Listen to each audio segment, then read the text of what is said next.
आई थी कि जहेज में लोग जो अमीर लोग होते थे वो अपनी एक नौकरानी साथ भेजते थे, ठीक है ना। और जब औलाद नहीं होती थी तो वो फिर नौकरानी से औलाद पैदा करने की कोशिश करते थे, वो भी उसकी ही बीवी कहलाती थी और उसी के उसमें चलती थी। और ये दहेज का भी आपने हाँ किया वर्ड, तो दहेज क्या हमारा अकॉर्डिंग टू बाइबल होना चाहिए? जो मुआशरती टॉपिक होते हैं, मैं हमेशा लेक्चर जो ना मेरे मुआशरती, आप दोनों संडे में जब मैंने यहाँ पे लेक्चर दिया सरमन दिया तो आप मौजूद नहीं थे। पहले मेरा सरमन था फैसला, कि हमारी ज़िंदगी में मुख्तलिफ हम जो फैसले करते हैं उसमें खुदा का किरदार कहाँ तक हम रखते हैं। अगर हमारी बहन है तो वो अपनी ज़िंदगी के फैसले किस तरह करती है, अगर हम माँ बाप हैं तो आप उनके मुताबिक करते हैं। फ़र्ज़ करें कि शादी बच्चे की करनी है तो उसमें हम खुदा को अव्वल दर्जा देते हैं, खुदा की मर्ज़ी के मुताबिक करते हैं। या बा मुंडे ने पसंद कर ली सी जी, फिर मुंडे ने तो जे असी अपनी मर्ज़ी करनी है तो वो फिर साडा फैसला होगा, तो साडे फैसले सानू ही भुगतने पैने। इस तरह ही अच्छी बीवी अगर घर में आ गई है तो जे तो आ गई है चंगी बीवी, चंगा फैसला कर लिया है तो 7 नस्लां तर जाएगियां। तो जे बीवी कोई ऐसी आ गई है जी 7 नस्लों को बर्बाद कर देगी तो भी फैसले साडे होंदे ने, वो भी फैसला साडा होना चाहिए। तो अपनी जिंदगी च फैसले चलना वो लैक्चर सी मेरा कि अगर तुसी शोहर हो तो अपनी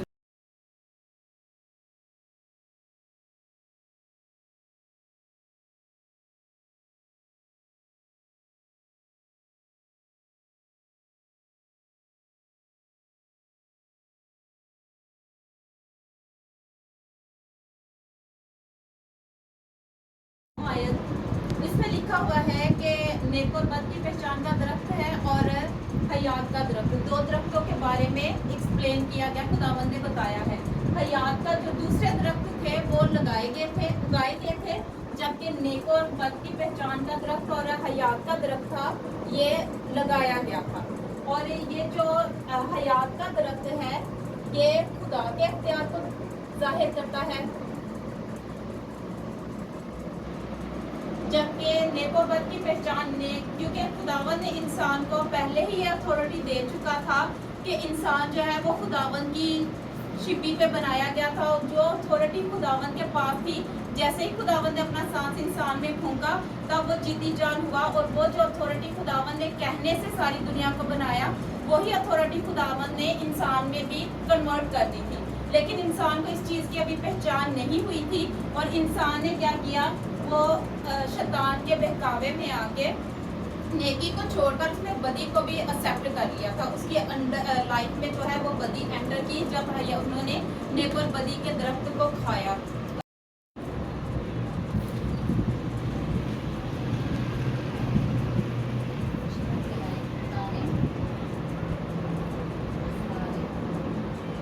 खुदा ने सारे दरख्त जो है वो उगाए। अब उगाने से मुराद ये है जब हम किसी चीज़ को उगाते हैं, जैसे अगर हम बीज डालते हैं, बीज को बोते हैं, उसके बाद उसकी वैसे ही उसको सनलाइट मिलती है, उसके अंदर पानी डाला जाता है, उसमें मेहनत लगती है और वो फिर मेहनत के बाद टाइम लगने के बाद वो चीज़ ग्रो करती है, यानी उगती है और बढ़ती है। ये है उगाना। और खुदा ने बागे अदद में 2 दरख्त जो हैं वो लगाए थे। लगाना और उगाना में ये डिफरेंस है, जैसे मैंने अभी बताया कि उगाने में टाइम लगता है, चीज़ ग्रो करने में टाइम लगता है, लेकिन लगाने में कम टाइम लगता है। मेहनत है लेकिन इतनी नहीं कि वो बनी बनाई चीज़ आप उसको ला के लगा